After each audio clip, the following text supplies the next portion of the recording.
back to another episode of the MonkeyBoy Presents the DC Comics Superhero Collection by Eaglemoss. Today we have issue number 5 for you, The Flash. And as you can see by looking at the figure, we're of course talking about the Wally West incarnation of the Flash, or if you like, the Barry Allen version, since they did wear the same exact costume.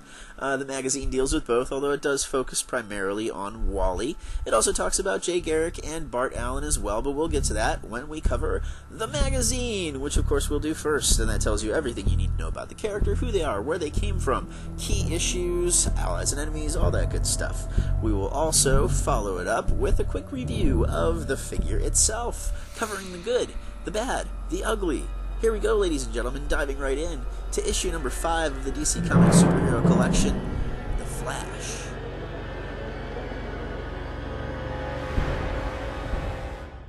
This issue is unique because when you're talking about The Flash, you're actually talking about a number of different characters that have called themselves The Flash. This issue primarily deals with Wally West, but it also deals with Jay Garrick, Barry Allen, and Bart Allen. I'm not going to spend a whole lot of time on Jay Garrick. In fact, I'm not going to spend any time with him at all, really, since he gets his own issue here very soon. Very briefly, Jay Garrick was the very first Flash ever created. He is now known as the Golden Age Flash. In the comic books, originally, he was the Flash from a parallel Earth, an Earth known as Earth 2.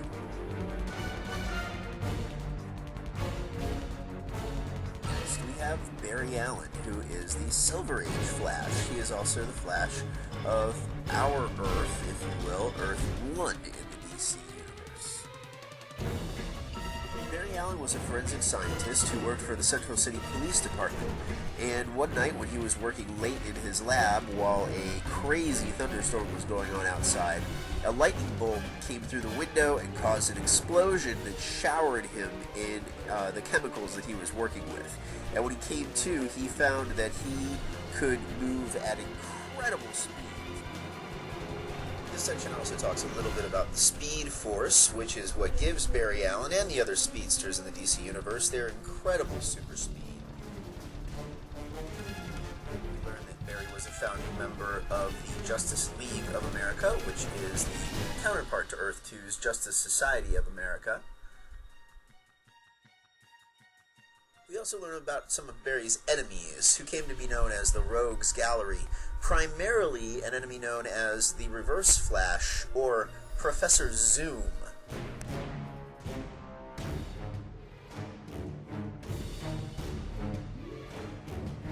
We were introduced to Wally West when he was simply Barry's sidekick, known as Kid Flash.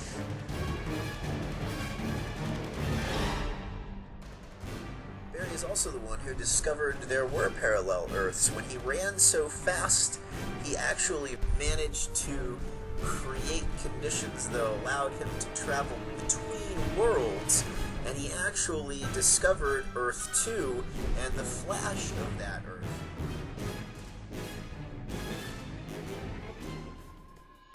Finally, we learn of Barry Allen's death at the hands of the Anti-Monitor, an evil being bent on destroying every parallel Earth in existence. Barry used his powers to first run so fast he traveled back in time to warn Batman of the oncoming threat, and then literally running himself to death in order to destroy a weapon that would destroy the worlds.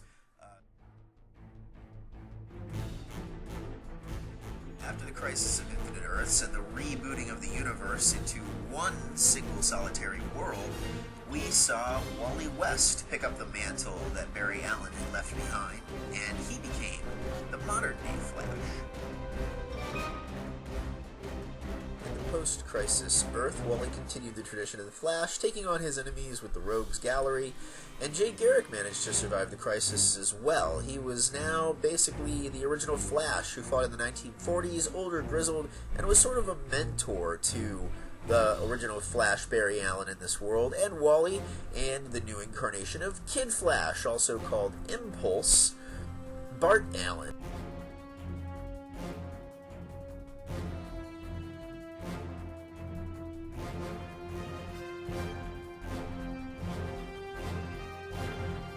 Wally, like his uncle, joined up with the Justice League of America and became close friends with Green Lantern, both incarnations of Green Lantern, Kyle and Hal.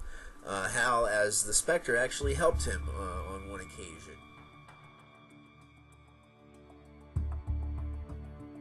After another world-shattering event in the DC Universe, Wally found himself beginning to fade out of existence, becoming one with the Speed Force, and rather than live alone, his wife and 2 children went with him, leaving Bart Allen to take over as the Flash. Bart's career as the Flash, however, was extremely short-lived, and he had a difficult time of it. He really took it reluctantly as well. Jay was constantly there to help reassure him and coach him. Eventually, though, Bart was killed by the Flash's rogues. The final section talks about the return of Wally West as the Flash, who was brought back to Earth along with his family by the Legion of Superheroes, even as Bart Allen was dying.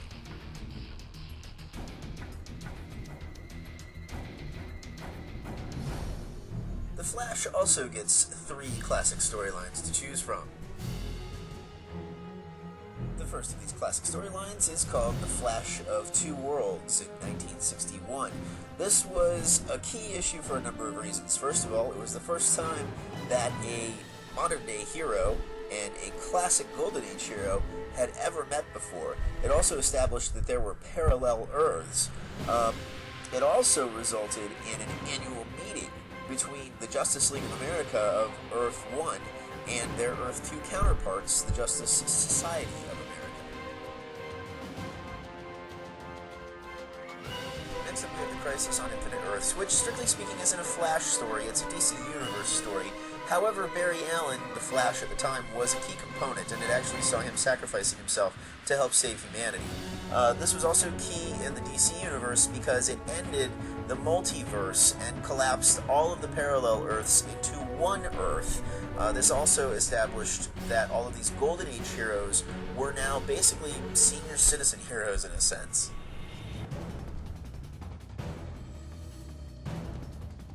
Lastly, we have The Flash Dead Heat, and this is a great storyline because it shows just how powerful Wally West is in the DC Universe.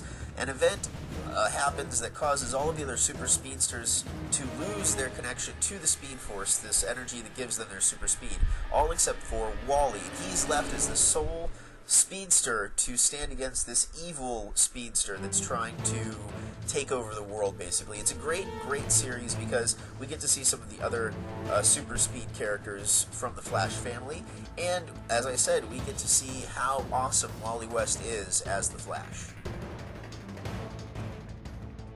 In the Allies and Enemies section this time, we have absolutely nothing but his enemies. It really should just be called his Enemies section. The reason behind that will be forthcoming, but it is a cool section. We get to see all of his rogues gallery, basically. In this issue's iconography section, it deals with Flash facts. Of particular interest is the Flash Museum. We also get a little glimpse at Flash versus Superman in racing. And we also get to see some of the various things that Flash can do with his superpowers, such as vibrate through walls. Finally, in the original thinking section, we get a look at the good guys. This is why they weren't in the Allies and Enemies section. It's basically one more look at the 4 different interpretations of the Flash, as well as a quick glimpse at Max Mercury.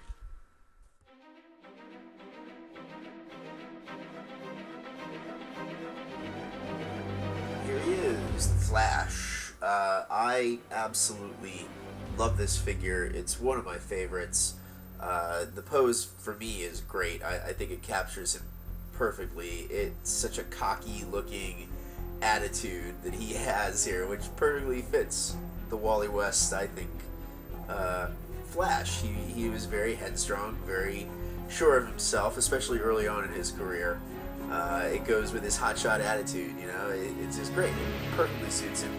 The paint scheme on this one, while very simple, like the Green Lantern one was, and sort of a step back from the Joker, is still really nice. It's up there with the Batman and the Superman one. Again, very simple, but very well detailed. The symbol again is painted on. All the lightning bolts are painted on. His ears are, or whatever you would want to call those things, the wings on the side of the head, are also perfectly detailed. There's like little to no bleeding ears at all. So it's just overall, the detail is great. You know, as I said, he's right up there with Batman and Superman, and Green Lantern to some extent. I'm a little hard on the Green Lantern one, but this is great. This is one of my favorites, and we'll have some more pictures for you here in just a second.